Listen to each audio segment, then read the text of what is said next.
موت کا بلاوا میرے گھر پر آ چکا ہے، میرے بیٹے عائشہ کو جا کر کہو کہ ابی المومنین عمر اللہ کے نبی صلی اللہ تبارک و تعالی علیہ وسلم و صدیق اکبر کے پاس سونے کا ارادہ رکھتے ہیں۔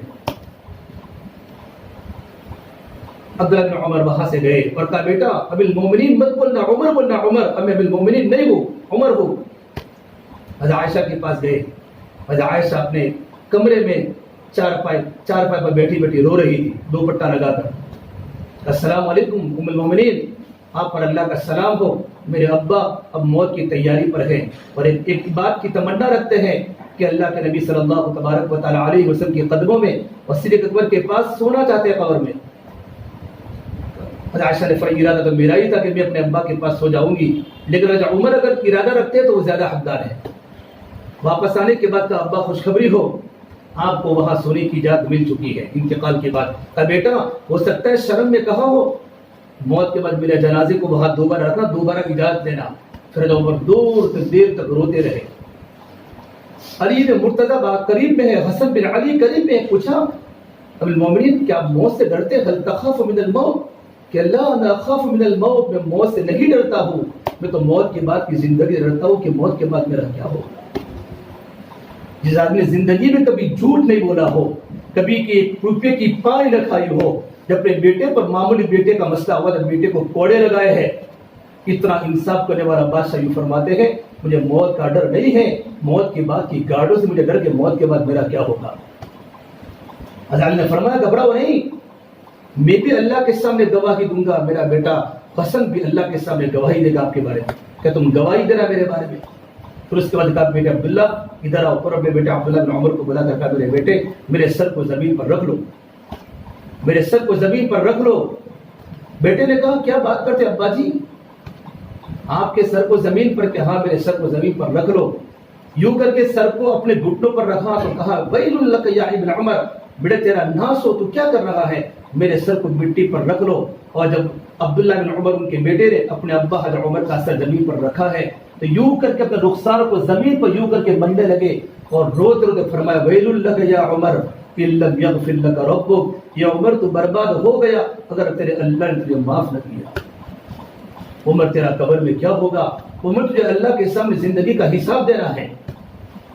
وہی آخرت کا ڈر تھا جب ان کے جنازے کو اٹھایا گیا ہے اور ان کے انتقال پر جنگل کے جنات روئے ہیں، جنگل کے جناتوں میں رونے کا کوہرام مچا ہے۔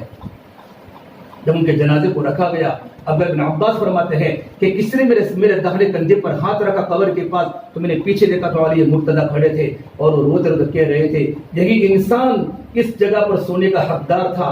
میں نے ہزاروں مرتبہ اللہ کے نبی کے زبان پر سنا ہے دخلت انا ابو بکر و عمر خرجت انا ابو بکر و عمر، جب بھی آپ کسی جگہ داخل ہونے کی بات فرماتے اور نکلنے کی بات فرماتے تو ابو بکر کے ساتھ میرا بھی عمر کا نام لیا کرتے تھے۔ اور پوری زندگی دینداری کے ساتھ گزاری۔ میرے دوستوں موت کا کوئی ٹھکانہ نہیں ہے، چاروں طرف آج کتنے بڑے عالم دنیا سے چلے گئے، گجرات کے بھروچی مفتی عبداللہ صاحب ہاسوٹی، ایک علم کا سورج ڈوب گیا، کتنے بچے بڑے یتیم ہو گئے اور کتنی عورتیں دنیا سے بیوہ ہو گئی اور ان کی جوانیاں بڑے دیواری کے ساتھ گزر رہی ہے۔ میرے دوستوں اٹھتی جوانیاں مت دیکھو، اٹھتے جنازے دیکھو، شادی کی بارات مت دیکھو، موت کے ماتم دیکھو۔ ہم سب کو مرنا ہے اور ہم سب کو قبر میں جانا ہے اور وہ موت کے بعد کوئی کسی کو یاد نہیں کرتا۔ ہمارے قبرستان میتا سے جاتا ہے، ہم کتنی بار میتا چلے جاتے ہیں، ہمارے نوجوان لڑکی بائکوں پر سوار ہوتے ہیں، سائیکلوں پر سوار ہوتے ہیں، موبائل سے باتیں کرتے کرتے وہاں سے گزر جاتے ہیں، ہنسی مذاق کرتے کرتے وہاں سے گزر جاتے ہیں، لیکن کسی کو فاتحہ پڑھنے کی توفیق نہیں ہوتی۔ بڑی عجیب موت کے بعد کی زندگی ہے میرے بھائیو۔ حضرت عبداللہ بن عمر موت کے وقت روئے، پوچھا موت سے روتے؟ کیا موت سے نہیں روتا ہوں، موت کے بعد کی منزل بڑی خطرناک ہے۔ یہ دنیا کے حالات پر انسانوں کو بتا رہے ہیں اپنی زندگی کو بدلنے کی ضرورت ہے۔ اپنی زبان سے کسی کو کچھ مت کہو، اپنی زندگی کو بدل دو۔ اب راتوں کو اللہ کے سامنے توبہ کرنے کی عادت ڈالو۔ صبح میں کاروبار پر جانے والا شام کو واپس نہیں آتا اور رات کو سونے والا صبح میں اٹھتا نہیں ہے۔ کتنے نوجوانوں کو بڑی بڑی لمبی امیدیں تھی، آج ان کے معصوم بچے اپنے ابا کا چہرہ دیکھنے کے لیے ترس رہے ہیں۔ کتنی جوان عورتوں نے زندگی میں ارادے کیے تھے ہم یہ کریں گے یہ کریں گے، ان کے گھر سے ان کے جوان شوہر کے جنازے اٹھے ہیں۔ موت کا کوئی ٹھکانہ نہیں ہے. اللہ نے مجھے اور آپ کو زندگی بدلنے کا موقع دیا ہے. آج نہیں تو کل موت آنی ہے. بھائی موت تو ایک اٹل حقیقت ہے. ہم یہ نہ سمجھے کہ کسی کی موت کی خبر آئی تو ہم یوں سرسری پڑھ لیتے ہیں.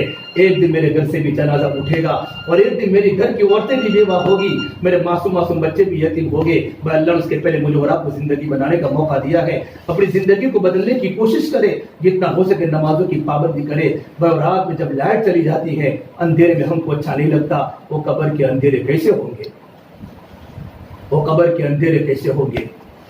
اسے میرے دوستوں اپنی زندگی کو بدلنے کی ضرورت ہے. نمازوں کی پابندی کرو, قرآن کی تلاوت کی پابندی کرو. بھائی دنیا دنیا دنیا دنیا کچھ نہیں ہے, یہی تجھ کو دلہے رہو سب سے اعلیٰ. وہ زینت نرالی ہو فیشن نرالا, جیا کرتا کہ یوں ہی کیا مرنے والا. تجھے حسن ظاہر نے دھوکے میں ڈالا, تجھے پہلے بچپن نے برسوں کھلایا. جوانی نے پھر تجھ کو مجنون بنایا, بڑھاپے نے پھر آ کے کیا کیا ستایا. اجل تیرا کر دے گی بالکل صفایا.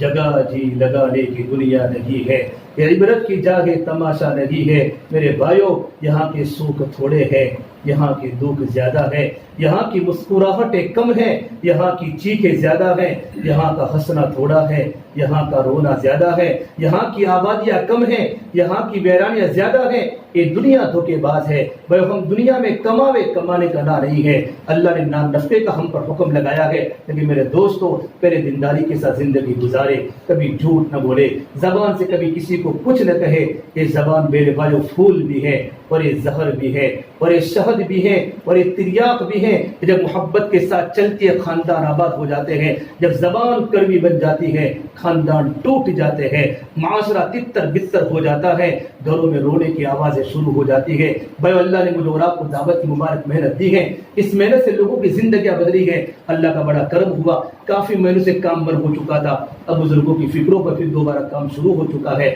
اب ہر جگہ پر 3 دن کی جماعتیں شروع ہو گئی. الحمدللہ مسجدوں میں گھروں میں گشت ہو رہا ہے. بڑا مبارک مکان جس میں اللہ پاک کی دین کی باتیں ہو رہی ہیں. آج یہاں گشت ہوا, کل وہاں گشت ہوا, بہت سے لوگ گشتوں میں جڑ گئے. اب میرا ارادہ کروں انشاءاللہ جب تک ہماری جسم میں جان ہے ہم انشاءاللہ موت تک دین کا کام کرتے رہیں گے, کرتے رہیں گے انشاءاللہ. تو دیکھو کل بھی ہمارے ماشاءاللہ 3 دن کی جماعت جا رہی ہے, تو اس میں بھی ارادہ کریں اور ارادہ کریں انشاءاللہ ہمارا جنوری کا اجتماع ضرور ہوگا. اللہ حالات کو پلٹ دیں گے. جس طرح ہمارا اجتماع ہر سال جنوری میں ہوتا تھا اس میں ہمارا اجتماع ہوگا. ہم اجتماع ہوگا انشاءاللہ, اللہ حالات کو بدل دے گا.